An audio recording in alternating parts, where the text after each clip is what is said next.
Hello viewers, அனைவருக்கும் வணக்கம். Welcome to Gomathi's. தெரிஞ்சுக்கலாம் வாங்க.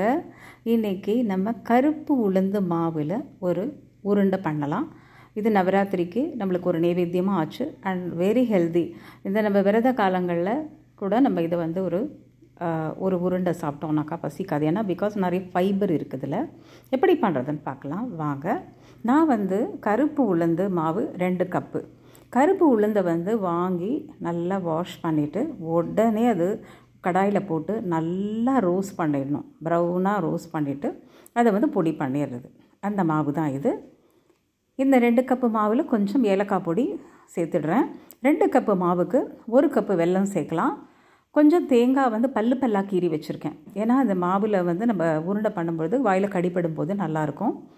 கசகசா நல்லா 1 டேபிள் ஸ்பூன் அளவுக்கு எடுத்துக்கலாம். எடுத்துகிட்டு இதை லைட்டாக ட்ரை ரோஸ்ட் பண்ணுங்கள். லைட்டாக பண்ணினா அப்புறம் உடனே வெடிக்க ஆரம்பிச்சிடும். ஏன்னா குட்டி சீடு இல்லையா அது. இதில் வந்து நான் என்ன பண்ணுறேன்னாக்கா ஜீரகம் சேர்க்குறேன். யூஸ்வலாக வந்து நம்ம சுக்கு பொடி சேர்ப்போம், பட் ஜீரகம் சேர்த்து பண்ணி பாருங்கள், ரொம்ப டேஸ்ட்டாக இருக்கும். இது 1 டேபிள் ஸ்பூன் அளவுக்கு போட்டுக்கலாம். போட்டுட்டு லைட்டாக ஒரு பெரட்டிட்டு நம்ம இந்த மாவோடு சேர்த்துட்டு நல்லா கலந்து வச்சுடுவோம். இது நல்லா கலந்தாச்சு இல்லையா. இப்போ வந்து நம்ம என்ன பண்ணோம்னாக்கா வெல்லத்தை வந்து நம்ம பாகு எடுக்க போகிறோம். பாகு காய்ச்சி சேர்க்க போகிறோம். ஒரு கடாய் எடுத்துக்கலாம். கொஞ்சமாக தண்ணி போட்டுக்கலாம். ஒரு அரை டம்ளர் அளவுக்கு தண்ணி தாராளமாக விட்டுக்கலாம். இந்த அளவுக்கு தண்ணி ஊற்றிக்கோங்க. இந்த அளவுக்கு தண்ணி கண்டிப்பாக இருக்கணும். ஸோ இதில் வந்து நம்ம இந்த 1 கப்பு வெல்லம் எடுத்து வச்சுருக்கோம் இல்லையா, அதை சேர்த்துடுவோம். அந்த வெல்லத்தை சேர்த்துட்டு நல்லா வந்து டைல்யூட் பண்ணுங்கள். ஃபஸ்ட்டு நல்லா வந்து கரையட்டும். அப்புறம் நம்ம வந்து ஸ்ட்ரெயின் பண்ணி மண் இருந்தால் வடிகட்டிடுவோம். ஏன்னா அந்த உருண்டை பண்ணும்போது மண்ணெலாம் இருந்ததுன்னா வாயில் கடிப்பட்டதுன்னா அது சாப்பிட்ற அந்த சுவாரஸ்யமாக போயிடும். ஸோ கண்டிப்பாக நல்ல வெல்லமாக இருந்தால் கூட பரவாயில்ல, ஒரு வாட்டி வடிகட்டிடுங்க. வடிகட்டிட்டு மறுபடியும் என்ன பண்ணுவோம், இந்த வடிகட்டின சிரப்பை மறுபடியும் கடாயில் போடுவோம். போட்டுட்டு இப்போ நம்ம பாகு காய்ச்ச ஆரம்பிச்சிடலாம்.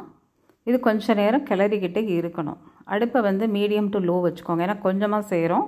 நிறைய பண்ணும்போது நம்ம ஹை டு மீடியம் வச்சுக்கலாம். இப்போது மீடியம் டு லோ தான். இப்போதைக்கு மீடியம் வச்சுக்கோங்க. கொதிக்க ஆரம்பித்ததுக்கப்புறம் கொஞ்சம் சின்னதாக்கி பெருசாக்கி அப்படி பண்ணுங்கள்.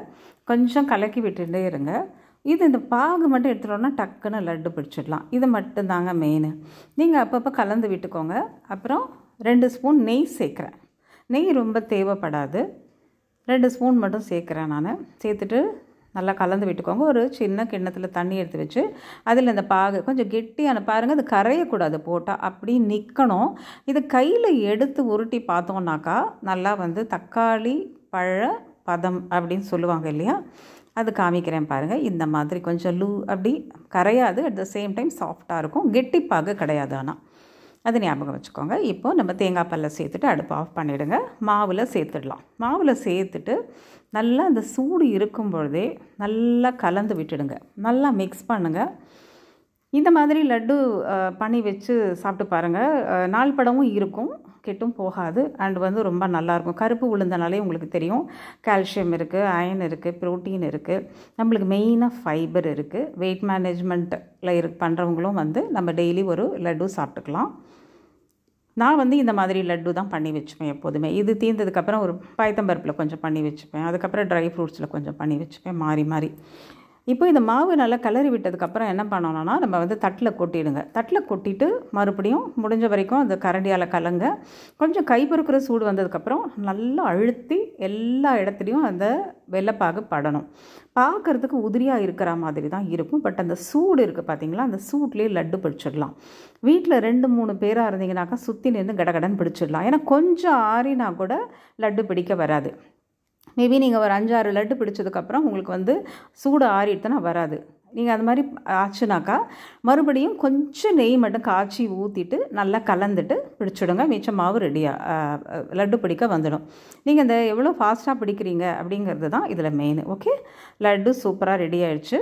நீங்கள் பாருங்கள், உடச்சி பார்த்தீங்கன்னாக்கா பர்ஃபெக்ட் கன்சிஸ்டன்சியில் ரொம்ப டேஸ்டியாக சூப்பராக இருக்கும். இந்த வந்து நம்ம தேங்காய் போட்டிருக்கிறதுனால வாயில் கடிப்படும் போது ரொம்ப நல்லாயிருக்கும். கண்டிப்பாக ட்ரை பண்ணுங்கள். சேனல் சப்ஸ்கிரைப் பண்ணி வச்சுக்கோங்க. ஃபேஸ்புக்கில் பார்த்தா ஃபாலோ பண்ணி வச்சுக்கோங்க. கண்டிப்பாக ட்ரை பண்ணி பாருங்கள். ஆரோக்கியமாக இருங்க.